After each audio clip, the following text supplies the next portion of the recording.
My usual gaming genres is simulation and racing. However, I have some special love for a game series outside of those two genres, and that is Payday 2. Absolutely love it. In fact, I would go as far as to say it's my favourite co-op shooter of all time. And Payday 3 is coming up. With that all in mind, it would be a shame for me not to cover everything we know so far in Payday 3, which is exactly what I'm going to be going through today. We've had a mountain of information. I'm going to make this as short and as sweet as I possibly can. So without faltering any further, let's go. So the release date for Payday 3 is going to be the September 21st, 2023. As of the UK pricing, it's going to be £34.99 on Steam. Pre-orders are currently available. It's also going to be available on Game Pass day one. The Silver Edition, which is above the base, is $59.99, and the Gold Edition is $70.99. Now, in the base,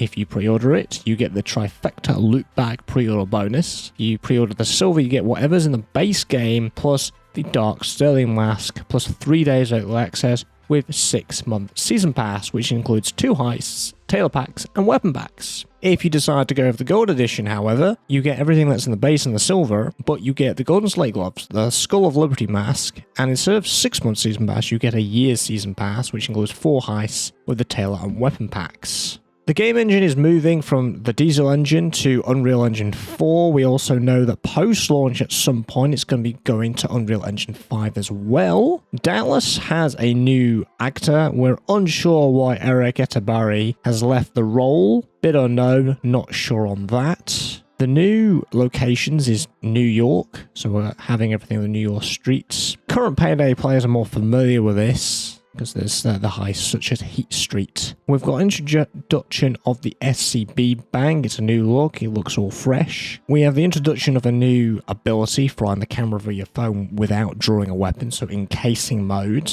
You get to take hostage with a meat shield grab. You can trade with the place at the start or later on. There's going to be a tripod-mounted sentry gun. More animations. So hand goes off after explosion. There's vault and slide animations as well. Dropped ammo are as green ammo boxes with their own physics, so different from what we have right now. There's improved physics and textures, like the water and things that affect the environment more than before, including bullet damage. There's an improved downed animation. The medic bag can be thrown. It's a revamped model. They've revamped how stealth works, so there's stealth and then there's search. If you do something suspicious, the guards will then search for you. And then when it does go a bit loud, then it's negotiation phase, then loud. There's going to be more peds and traffic just to enhance the environment a bit more. As the story progresses, you're going to be moving to different locations. And at launch, we're going to be having the original gang plus 2 additional heisters. So that's, of course, Wolf, Chains, Dallas, and Hoxton. We don't know who those 2 additional heisters are going to be. And the devs have mentioned about collaborations. Remember, in Payday 2, we had things like John Wick and Alesso, all these kind of collaborations. They've said as long as the content fits, they will do whatever. At launch, they're going to be focusing on the core gameplay, the gang, and just the overall experience of the game. From a lore perspective, the gang is older, so whatever has happened in Payday 2 will be reflected in Payday 3. And the future Dev Diary episodes are going to be including platform, combat, art and animation, heists, skills and progression, customization, narrative and sounds, and launching. Now, we already currently have 2 of those dev diaries, with more to come. When it comes to platforms, the developers have said it's going to be the same experience no matter the platform. It's their own fault for the console failure, and it has full support for PC, PlayStation 5, and Xbox Series X and S. And with that, they're going to be introducing what's called Starbreeze Nebula. It ties everything and everyone together, enables things like cross-progression. On launch, there are going to be 4 difficulties. There's going to be normal, hard, very hard, and overkill, just like what Payday 2 was when that launched. These are the developers' recommendations. They recommend normal. If you use the game, the devs recommend hard. They refer to this as the default difficulty, so anybody that's coming from Payday 2 will probably be starting on hard. Once you progress and have a loadout you're comfortable with, or you're a veteran player, they recommend very hard. And then overkill is exactly what it sounds like. It's brutal, it's unfair, it's more of a challenge. And I do think they've really upped the difficulty by the sounds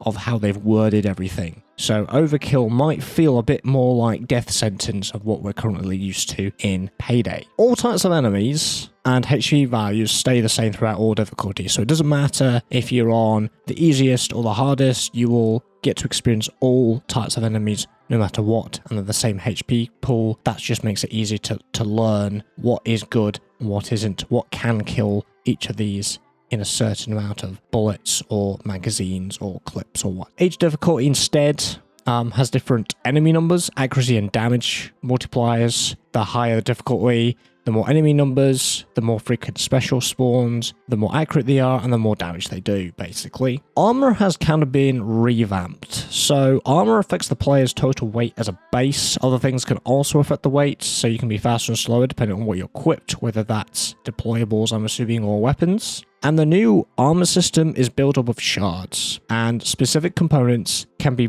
broken down by getting shot at. Armor can be regained, but if you lose one, it's gone. You can gain that shard back, however, using an armor bag, similar to the medic bag in Payday 2. If it's partially gone, it can replenish over time. Health, on the other hand, doesn't regen. It always goes down. And once you lose your armor, you will then lose health. Also, different things will affect the different health bars at any time. You know, standard enemies might affect the armor, then the health pool, but certain special enemies will go around that. It will ignore armor and it will go straight for your health. So players need to pay attention to both armor and health equally. It was definitely something that they emphasized, that it was a rare resource. So their in-depth classification of the types of enemies. So common enemies are your SWAT and heavy SWAT. Your uncommon enemies are the shield and the sniper. The specials is your cloaker, the bulldozer, and the new unit, which I'll mention later, the nader. In terms of bulldozers, it's improved. It has more HP, it's more spongy,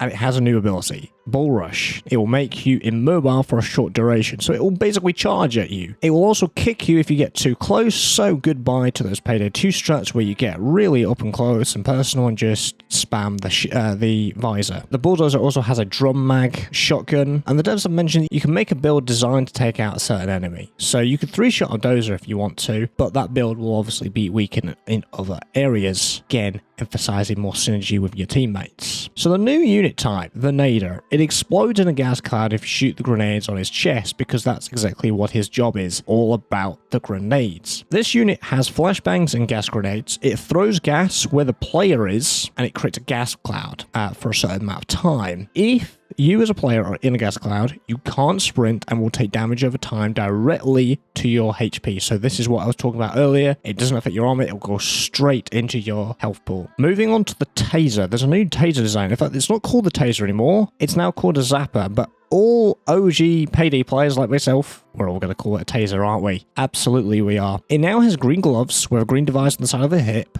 It electrocutes everything in the area if shot, including yourself if you're too close. Zappers have now taser prongs that connect you so you can visually see it, so it's a little bit easier. And they have 2 stuns. There's a partial stun where you can shoot back, and then it goes all full stun. And that's if you fail to free yourself from the partial stun. So it's similar to what we know at the moment. You can look around, you can shoot, but it will affect your recoil, obviously. And zappers will now drop shock mines in common locations. So watch your feet. A unit that hasn't really had much change is the sniper. So if it hits you once, what they've suggested is your entire armor will go. It will just go bang, gone. It will take also a little bit longer to shoot, because obviously in Payday 2, they are basically aimbotting you. Talking about annoying, let's move on to cloakers. They now have not just 1 nightstick bracers, they have 2. They can now wall run just like in the original Payday, the heist game. And cloakers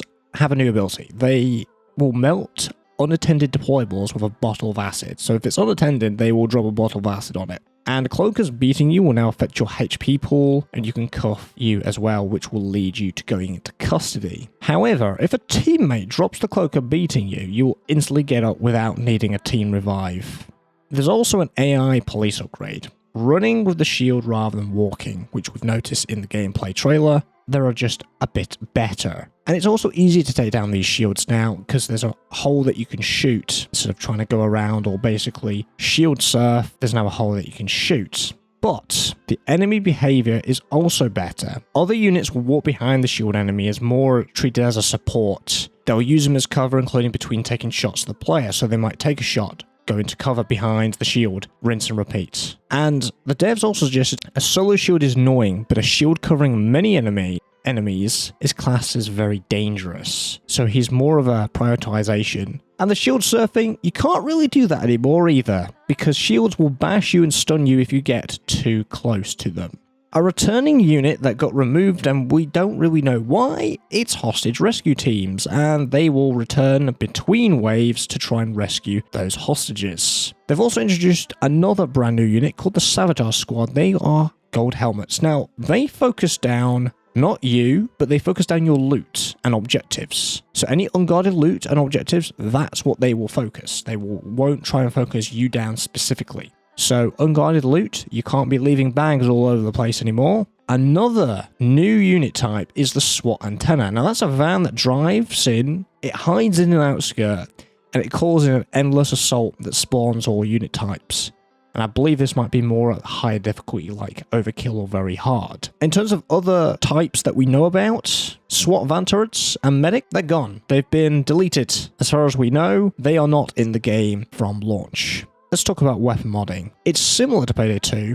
You can pick your attachments just like normal, but each gun has a progression path. Now, this reminded me to how Battlefield 5 did it, and obviously Call of Duty does it. And the more you use the gun, the more you'll unlock, and you'll get weapon XP for that. They've also added preset weapons. Now, these are pre-converted weapons with a set of mods with a unique look. Now, it doesn't matter that you use a preset weapon, because when you play with that preset weapon, you're still progressing with the base weapon level, which is quite nice. So no matter if it's a preset weapon or your own weapon that you've configured, you're always going to be upgrading. There's a new thing called overkill weapons. These are the big power-ups that you progress towards during a heist when completing objectives. You can then call it in. And this can either be a high-power penetrative sniper, that's actually the sniper that we see in the trailer, because it has the thermal targeting scope as well, or it's the grenade launcher.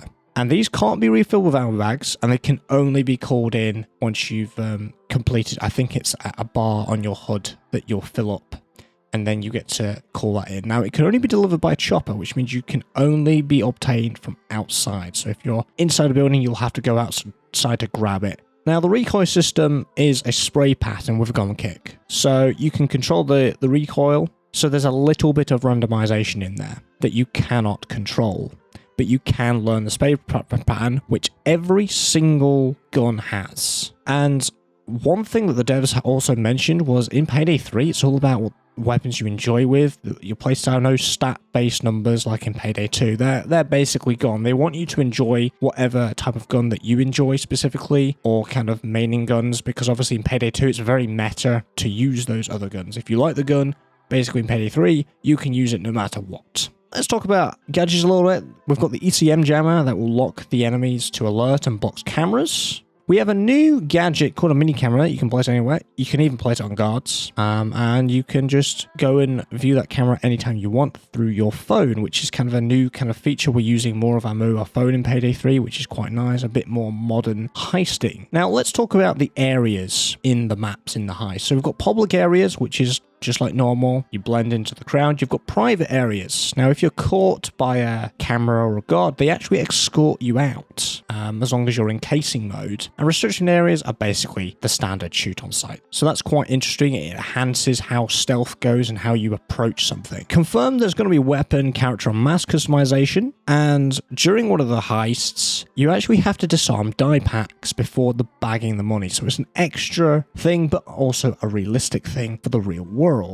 You can now hack guard radios and also do silent takedowns on guards, so you don't have to outright shoot them if you don't have to. Perk techs are gone, no more of those, and there's going to be over 100 skills in the game. There's going to be a maximum of 21 for any build, and you can only spend the skill once it's been researched. So you've got to research a skill, and then you can spend it. Skills are again split into trees, like we are used to, but once you have the base skill of that tree, you can grab any skill in that tree. So no more of this set number of points to unlock something higher up in the tree like we're used to, and that really customizes out what build we want to have. Now, there is now a new buff system. So when you perform a certain skill-related action, you'll gain one of 3 stats, which, by the way, they're stackable. So Edge grants you 10% damage buff, so you aim down sights for a certain amount of time. Grit gives you 10% resistance buff, and Rush gives you 10% movement speed buff if you're sprinting for a certain amount of time, for example. Some stealth-based skills also have some benefits in Loud, so even if you do screw up your stealth, you're still viable in Loud, so you're not really forced to restart. You can trade hostages for health and body shields,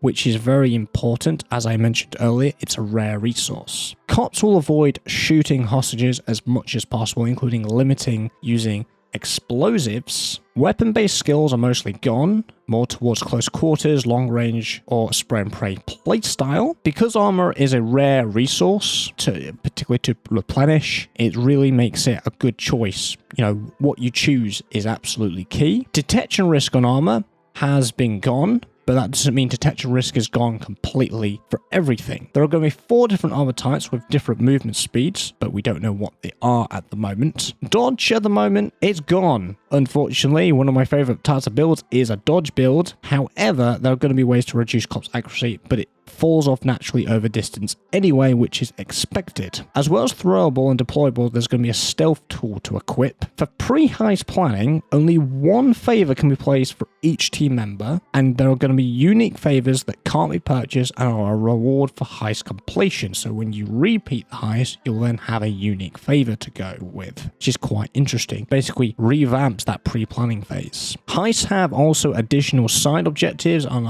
optional objectives that may make the heist easier, might make it longer, but it might make it easier in the long run. In terms of sort of characters, there is a Bane-like character to aid you as before, in your ear, being your eyes and telling you what to do. It's a female character called Shade. There's also going to be an interaction menu, so a communication wheel. There's also going to be the return of Bile, the helicopter pilot. The only melee in the game at launch is going to be your gun bash. No John Wick pencils, no gigantic golden spoon, none of that. Just your gun bash. You can now get multiple hostages to follow you instead of just one. So you multiple tie people down and you can get a few of them up. Killing civs will also now have a tougher penalty. There's going to be a percentage of your high split depending on how many you shoot, and it caps at 70% of your financial reward, which is quite hefty. You'll be all glad to know the grenade key is actually moved to G. Key bindings are fully customizable anyway, so if you wanted to revert that, you absolutely can do. AI teammates will actually drop a deployable that you need the most of the time, which is quite useful, so that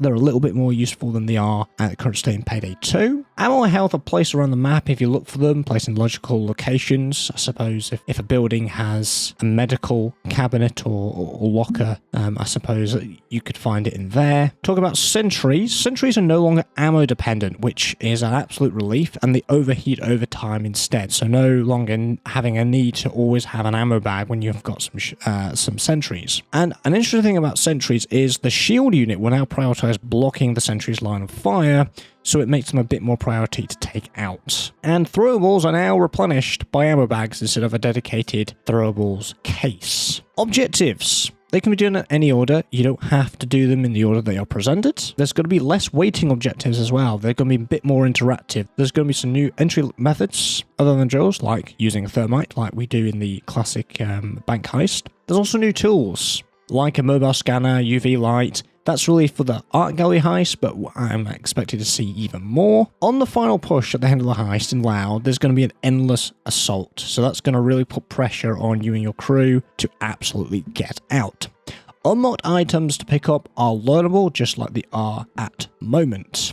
Now let's talk a little bit more in depth about stealth, because there's going to be more stealth to allow flexibility and choice. You know, you could go in stealth and then go loud, or get so far and then go loud, or just go all out loud or all out stealth. There's more flexibility in that case. Casing mode has also had a complete revamp. You're able to sprint, interact with most objects, including bank, window, shutters as well. So that's quite useful. I think the only things you can't do is jump and vault. In casing mode, you'd have to put your mask on to do that. You can now also pick pocket guards for the keycard. So that's quite cool, as well as hacking their radios. So that's really cool. You can also have lures as well. So you can get guards to be lured towards you or a certain place, so you can either distract them or for a flank, or to get them out of a particular area. You can also use a blowtorch to open windows now. That's obviously on the art gallery. I'm not sure if it's on more heists.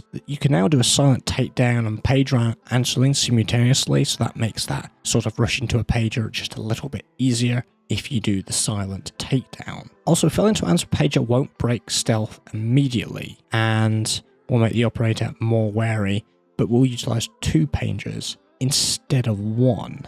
There are also going to be some skills to make the pager answering a ranged ability. So again, no more rushing to those pages, so that's really good.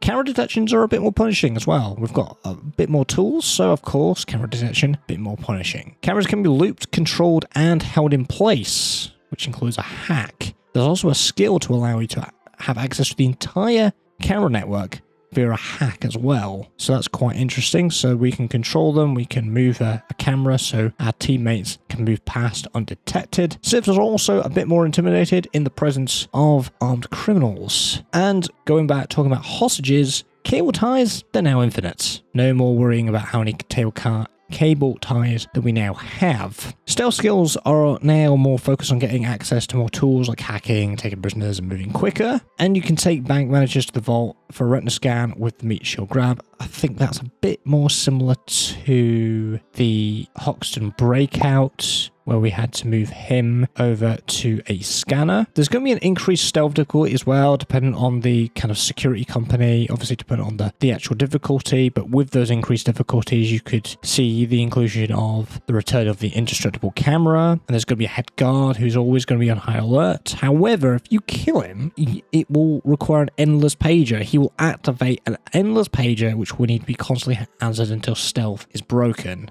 And with that, higher difficulties are tougher on pages, and the complexity for objectives are also increased. Talking more about the art gallery heists, they have some more unique objectives and ways to do things. For example, there's some Mission Impossible style laser puzzles, which are quite interesting to do, and I imagine frustrating if you absolutely get them wrong. Now, we know that there are map randomizations in Payday 2. It's slightly adjusted. So height randomization is still a thing. So civ and guard patterns are very random, but map variations are toned down. But when you restart a heist, the kind of RNG seed, as it's called, will keep the same. So you can learn from your mistakes. So if you're being put off by a camera placement, you can learn from that. So that camera will be placed in the exact same position if you hit the restart button.